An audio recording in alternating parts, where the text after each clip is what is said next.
Hello viewers, আপনারা সবাই কেমন আছেন? আমি তো আগের ব্লগে বলেছিলাম আপনাদের সাথে আমার মিনি কিচেনে রান্নার ব্লগ আপনাদের সাথে শেয়ার করব। ভাবতেই ছিলাম অনেকক্ষণ ধরে কি রান্না করা যায়। আমি তো আবার চা লাভার, তাই দেরি না করে চা বানানোর জন্যই বসে পড়লাম। প্রথমত আমি চায়ের লিকারটা করে নিব, তারপরে চায়ের লিকারের সাথে দুধ মিক্স করে তারপর আবার চুলায় দিয়ে জাল করে নেব। কি বলবো গাইস, কষ্টের কথা।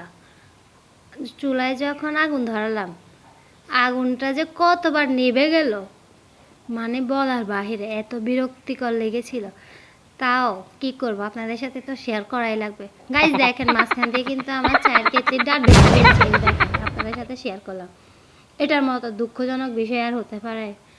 বিরক্তির কোন লেভেলে গেলে মন চায় চায়ের পাতিলার চুলা উত করে রেখে ঘরে আসে চিৎ করে শুয়ে থাকি। তাও কি করব, আপনাদের সাথে তো শেয়ার করতেই হবে।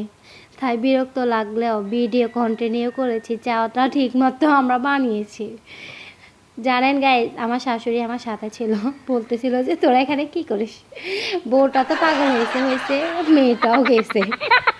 দেখেন না, এত সুন্দর করে পাতিলটা তৈরি করলাম, দেখেন এটাও কালো হয়ে গেল।